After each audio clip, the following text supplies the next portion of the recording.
10 things that you did not know about the Vikings. Number 10.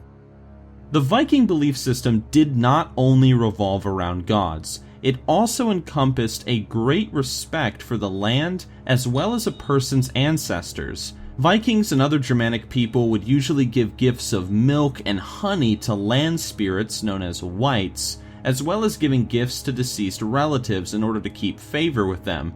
To the Vikings, an individual was connected with the land just as much as he's connected to his family, both the living and the dead. Because of these things, we tend to look at the Viking belief system as being a nature-respecting ancestral belief system nowadays. Number 9. Although the chief deity in Norse mythology is the god Odin, that does not mean that he was primarily worshipped all across Northern Europe. In fact, in places like Sweden and Iceland, Thor was regarded with much more significance, and in places like Denmark, the god Frey was held in higher esteem. Although different areas of Northern Europe acknowledged the established yet ever-changing hierarchy of the gods and the goddesses, different groups of people placed different levels of priority when it came to the gods that they primarily worshipped. Number 8. Nobody is sure exactly how, but the Vikings developed a technique of steel forging that was hundreds of years ahead of its time. Special swords that were created through these techniques were referred to as Ulfbert blades, and they were highly treasured in Viking society.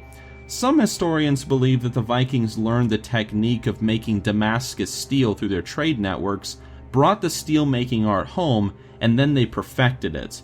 There are also a few good documentaries on this subject on YouTube you can watch for more information for those of you who are weapon enthusiasts.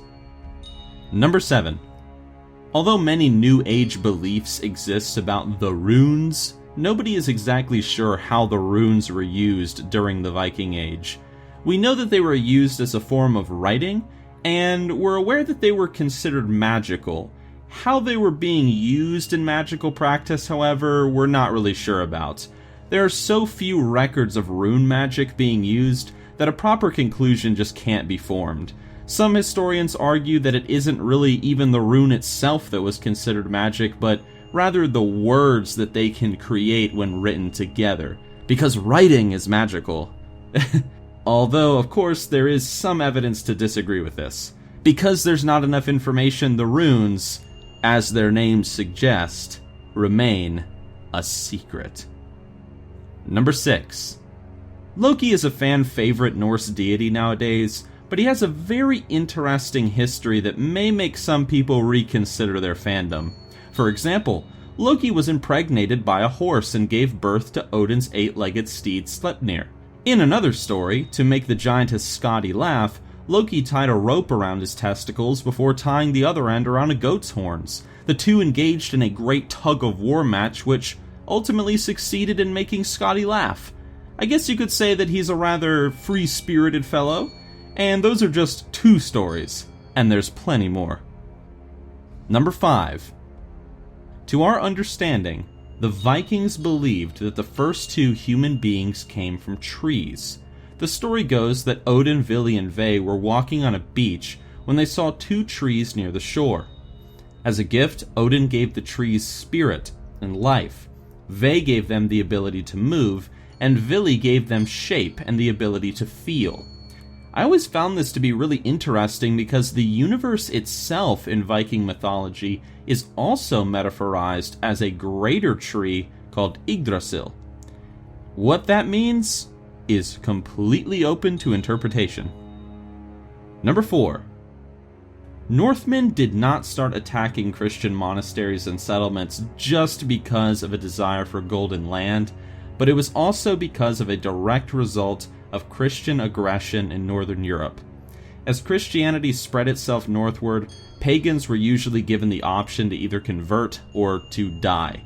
Sometimes, though, even converting wasn't enough to save them. In one instance, for example, just prior to the Viking Age, Charlemagne forced 4,500 Saxons to convert to Christianity. After converting, all of them were then killed by being decapitated and their bodies were thrown into a river. As news of events like this spread across Northern Europe, the Norse people grew to hate Christians more and more, which ultimately led to violence and the Viking Age. There are, of course, other reasons as well. Number 3. Valhalla is not the only destination in death according to our understanding of the Norse religion. It's just one of many, although nobody is 100% sure on all the details. We know that Freya was given half of the battle slain, and Odin was given the other half. There are some sources to suggest that people could also go to the halls of the gods they specifically emulated. And we know that the majority of people who end up dying to sickness and old age ended up in a place called Helheim, which was considered to be a place of rest as well as rebirth. One thing is certain though, death was not exactly the most important thing in their worldview. It was more about living and how your life was lived. You can bother with death once you get there. Number 2. There are 2 different tribes of gods in the Norse worldview. There is the Aesir, who are gods of war and death and wisdom and things along those lines, but there is also the tribe of gods known as the Vanir, which consists of gods of love and sex, nature, and so forth. Some historians believe that these 2 pantheons may have at one point been 2 separate religions that came together into one unified belief system, although we're not entirely sure, but there's definitely a lot of evidence to support this hypothesis. And number 1. Vikings became badass because of their ships. The longships were incredible in their design, because not only were they strong enough to brave the oceans, they were also able to sail up rivers. Because of this incredible leap in naval technology, Vikings were able to do shock and awe campaigns all across Europe as well as the Mediterranean Sea.